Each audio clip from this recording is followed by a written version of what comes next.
আপনার কি ঘন ঘন প্রস্রাব হচ্ছে, বারবার তৃষ্ণা লাগতেছে, হতে পারে আপনার ডায়াবেটিস হয়েছে।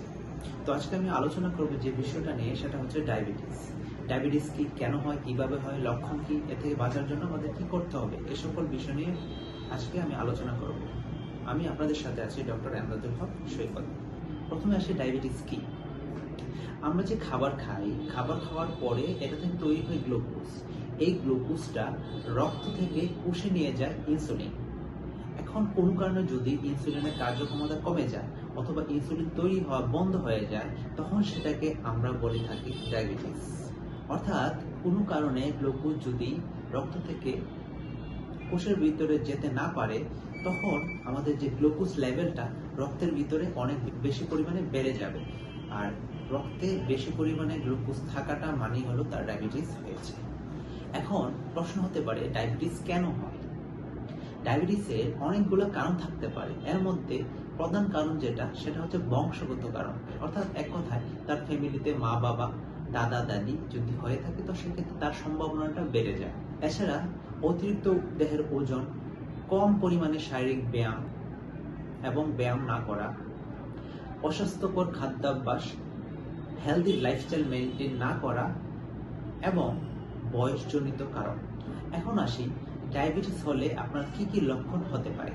বারবার ক্ষুধা লাগতে পারে, বারবার তৃষ্ণা হতে পারে, বারবার প্রস্রাব হতে পারে। এছাড়া ওজন কমে যাওয়া, ক্ষত শুকাতে দেরি হওয়া এবং চোখে ঝাপসা ঝাপসা দেখা, এ সকল লক্ষণ দেখা দিলে আপনি ধরে নিতে পারেন বা মনে হতে পারে আপনার ডায়াবেটিস হয়েছে। এখন ডায়াবেটিস হয়েছে কিনা এটা বোঝার জন্য কিছু পরীক্ষা আছে। 3টা পরীক্ষার কথা আমি বলবো। 1 নম্বর হচ্ছে ফাস্টিং ব্লাড সুগার। ফাস্টিং অবস্থায়, অর্থাৎ খাবার না খেয়ে 8 থেকে 10 ঘন্টা খাবার না খেয়ে যদি আপনি আপনার ব্লাড সুগার লেভেল, অর্থাৎ রক্তে শর্করার পরিমাণটা বা গ্লুকোজের পরিমাণটা দেখেন, তখন সেটাকে আমরা বলি fasting blood sugar. Fasting blood sugar যদি 7-এর বেশি থাকে, তখন আমরা ধরে থাকি যে তার ডায়াবেটিস হয়েছে। এরপর হচ্ছে 2 hour after meal blood sugar, অর্থাৎ খাবার খাওয়ার 2 ঘন্টা পর আমরা যেটা মাপি, সেটাকে বলতেছি আমরা 2 hours after meal blood sugar level. 3 number HbA1c। HbA1c হলো এমন একটা পরীক্ষা যেটা 3 মাসের আপনার ব্লাড সুগার লেভেলের গড়টা আমরা পরিমাপ করতে পারি। অর্থাৎ আপনার ব্লাড সুগার লেভেলটা বেশি ছিল না কম ছিল, আমরা 3 মাসের একটা গড় পেতে পারি এই HbA1c এর মাধ্যমে। এছাড়া ওজিটির মাধ্যমে আমরা কনফার্ম হতে পারি যে তার ডায়াবেটিস হয়েছে কিনা। এটা মাপার অনেকগুলো পদ্ধতি আছে, নিয়ম আছে, সেটা নিয়ে অন্য সময় আমরা আলোচনা করব। অর্থাৎ 3-4টা পরীক্ষার মাধ্যমে আমরা কনফার্ম হতে পারবো যে তার ডায়াবেটিস হয়েছে কিনা। এখন ডায়াবেটিস নিয়ন্ত্রণে রাখার উপায় কি? ডায়াবেটিস নিয়ন্ত্রণে রাখার জন্য আপনাকে যেটা করতে হবে, নিয়মিত শারীরিক ব্যায়াম করতে হবে, ওজন কমাতে হবে, ওজন নিয়ন্ত্রণে রাখতে হবে। এক কথায় ডায়াবেটিসের রোগীদের ক্ষেত্রে 3টা জিনিস মেনে চলতে হবে। Diet, discipline, drug. অর্থাৎ আপনাকে অবশ্যই ডায়েট মেনটেন করে চলতে হবে, আপনার শৃঙ্খলাবদ্ধ লাইফস্টাইল মেনটেন করতে হবে এবং সে অনুযায়ী এবং ডাক্তারের পরামর্শ অনুযায়ী আপনাকে ওষুধ সেবন করতে হবে এবং খেতে হবে।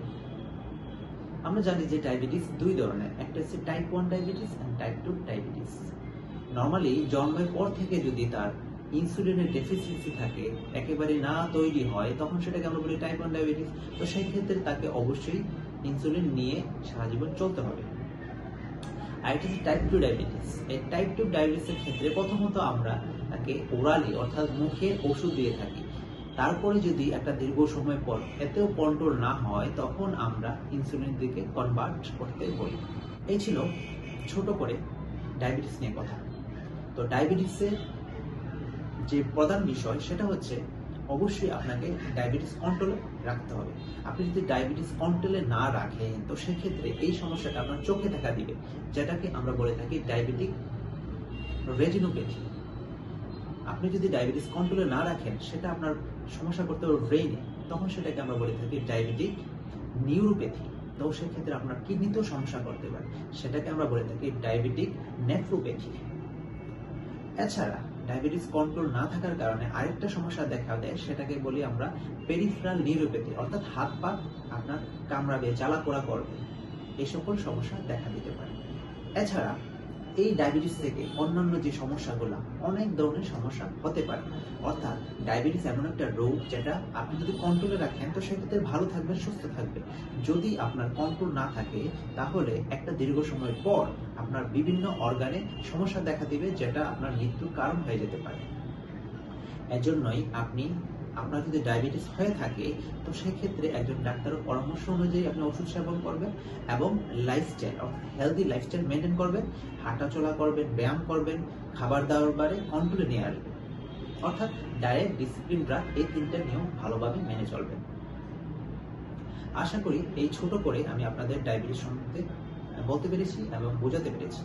এরকম ভিডিও পেতে অবশ্যই চ্যানেলটাকে সাবস্ক্রাইব করে দিবেন, সাথে আপনার পরিবার পরিজন যারা আছে তাদেরকে ভিডিওটি দেখার জন্য অবশ্যই শেয়ার করে দিবেন। ধন্যবাদ।